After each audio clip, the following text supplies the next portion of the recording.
In today's Big Brain Breakdown, the focus is high IQ plays. We're going to be unpacking how to properly use redeploy flares in specific scenarios, where you should be pre-aiming when airstriking a team, and we're going to review how a PDS can change the endgame, even when it's the enemy, and a bunch more resurgence tips along the way. Remember, this is not a hey, watch me kill the whole lobby that doesn't shoot back Warzone channel. My content is focused on you getting more wins and kills in your lobbies, which are just like mine, sweaty, stacking, and relentless. And in today's gameplay, I solo queue with 3 randoms and we outsmart stackers, squad after squad. Stick around for the ending of the game because it is wild. These higher IQ plays are the best way to outsmart entrenched enemies. After the gameplay, we're going to be doing a slow motion breakdown of the top 3 moments. So if you like real Warzone tips, then like the video and smash the subscribe button so you don't miss a single thing. Let's dive into another sit-up. So today's loadout is the Super E46 along with a Kar 98 sniper. I like to run this sub and sniper combo for the Overwatch, and today we're going to work on practicing the distance away from enemy teams and using it to our advantage. We see the flare go off, and boom, there's 2 bots just waiting to get headshotted. Whoa, holy. See the 3rd, 4th ping at the end of the building, and sure enough, we got a sniper glint, and he's ready to take another one. So we push up to get our thirst and possibly go for the last kill. Here he's trying to res. I missed the 2 shots and decide it's not worth it. Let's go ahead and let him come back. We don't need to thirst every team and wipe them completely out. We got pings scattered all over the buy station. One close on the close left, maybe scaffold, and here he is. He popped in for a crate. Goes down immediately. Still 1 below on the down arrow and 1 on the roof. So we're going to go ahead and get that advantage. Looking this way, high alert ping behind me, so I immediately take cover, and he's right on the corner. Knock him. Delicious shot. Go ahead and get the thirst. I have another ping below me. I'm really looking for some sniper ammo, so I see this portable buy. We throw that out on the roof here. This is a great way to have a backup to buy back teammates, not have to push off the roof and go to buy stations, lose out on that vantage point, lose critical time trying to get back into position. So we buy a muni box, go ahead and re-engage. We have 4 sights, so we can see the final zone's going to be over here, so I start scoping it out. And here at my normal drop spot, I got a nice little cluster of some 4 stackers. Lot going on the mini-map right now, starting to piece together which way we're going to go. So we start working our way through the rest of prison, and we've got an active team down here. Teammate goes down, 2 go down. I'm going to replate and back off. Let the other teammate revive him there. I back off a little too far, not able to pull that security together, but the live ping comes through and I get back in the action. We have specialists here, so we're also picking up those tracker footsteps. It is so prevalent in the game still, even though that the Supreme event is over. Still looking at these pings. I got 3 on my mini-map, and sure enough, here comes the avenging teammate.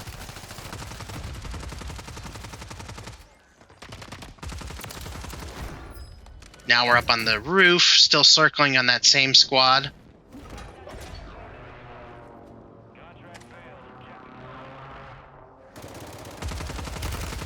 As soon as we knock, try and get that thirst through the smoke, no pings. Wrapping around to plate, get the thirst, high alert behind, changing that movement, keeping him off. Teammates out of the game, start to go outside and go, it's not safe, so we'll shoot the skylight out and boom, you can pop the flares inside of buildings. You can do that at the top of the ladder, inside of, say, living quarters, or at harbor. Anywhere there's an opening in the roofline, you can bring back a teammate through that skyline. So just work on that strategy a little bit. Keep that in mind so that you don't have to make unsafe pushes trying to bring back teammates, especially in the end game. Now we're focusing the tower. We've got 3 in Lighthouse and 1 in HQ just to the left. Get my vantage point, knock him, get a little greedy for the thirst here, and don't immediately engage that guy, and man, do I pay for it. Calling out to the team. Knocked one inside. That's 2 more inside that building. Teammate throws up the precision. So now I'm looking to see if he's going to pull off that roof. I can just smell that we're going to need another airstreak to get out of this situation. So I go ahead and set myself up, get my UAV back on, fresh intel for me and my team, and I'm ready to pick my next target. I really want these guys out of the game before we do the low rotation. Coming up door, we are not in a great spot to move down if we don't eliminate one of these two teams. We got a team at Grandma's, a team at Factory, and a team in the tower. Disregarding that Grandma's teammate in the window was a huge mistake. I did it from the safety of cover, though. I can always fall back on that roof line. If I didn't have teammates up there, I didn't have a self-revive, that would have been the end of the game for me and forced my teammate to buy me back. Again, those portable buy stations, strategically placing them are huge when you're in the end game scenario. He went up to top tower. So once again, we're there to support. I've never played with these guys before, but we're pinging, we're communicating, we're talking about where they're located and how we're going to get them off. He stays there and takes that precision. Get out of the tower, bro. Very, very abnormal. Normally they fly and go off to one side or the other. At that point, that's when you can start to pre-aim where they're going to go. I don't have any fresh intel other than the fact that I know there was one in HQ before. So, we have a decision to make. Before we get off this roof line, can we do something else to clear out those two POIs? There's a fresh UAV up now. There's still 3 people in Lighthouse. 3 total, 2 in the 1. So as we're airstreaking, we're looking down. We're not looking at the tower. We're waiting for them to pull off the side of that POI, and we're cutting them off at the pass. Now we're refocusing where we need to end up, communicating that intel of that they're still on the roof down there, but I saw 2 pings left and right side of the drag line on that white line between the red circle and the white circle of the mini-map, which means I have to look left and right as we get down. I don't like that, so I want to slide all the way to the left to make it as safe as possible, so I can only need to be shooting one direction. Sure enough, the precision airstreak comes off where they were thinking we were. It's factory roof, so I'm still holding that far left angle, communicating where they're at, looking for people to come out of Grandma's house. I'm seeing some of the people evacuate from the roof of factory. Constant precisions from these random teammates, which are so underrated. We had a very hard push to get downhill here. He pings a redeploy flare, which are my favorite candy in Warzone right now, and I over push. I should not have pushed up to that. Thankfully the smoke is there, and I'm still over peeking this box. Very, very bad play on my part. Luckily Taco comes in with the save here, and I'm able to get back down into some mild cover. We're being thrown everything under the sun at us. So we get a break here. We're able to pull down, and we got some guy hiding on our rotation. So now we can regroup. I can plate up, I can reload the weapon and start to make another rotation, but I'm hearing footsteps below me. I don't go out the front door because factory's probably looking directly at me, and sure enough, here's the footsteps from below. Again, I'm following that line, and I'm playing the angles of this staircase on the right. I don't trust people looking down from the roof. I want to be able to safely transition into this lower level without getting plated. Now we're in the bottom. I see that we have 2 enemies left. It's a 4v2. I get aggressive. I want to push these guys on the roof. Taco's with me. I'm pushing up. No sight, and here he is on the zip. He drops. Somebody else pushed out and bought the other 2 teammates back. So we killed 1. Now it's 3v4. Bottom. Pink footsteps down there with the tracker perk on the... He's down here. Specialist. We push him. He's in the corner waiting for us. Back to 2v4, but we're on the lower level again. Where's your body? This one? I hear the comm. The voice comm is what gives it away. He's looking for something on a body, which must have been the roof. There it goes. I see the PDS go up, which means he's safe inside the gas for now, but I'm pushing aggressively, calling out to the teammate, pinging one, knocking one. He's on the roof. One knocked. And pinging him as he crawls back towards the zip line. I zip. He thirsts me live, but I get a final live ping on him in the smoke so that the teammates can take him out for the win. So now let's do the Sitrep slow motion replay of the top 3 moments. Remember this team from the beginning?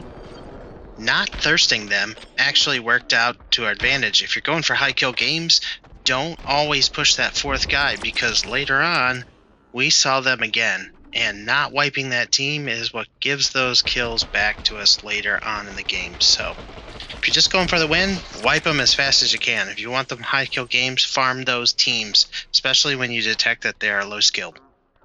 So like we talked with the precision airstrike, we want to be looking where they're going to go and catching them dropping a distance with the parachute's going to be hard to make that shot.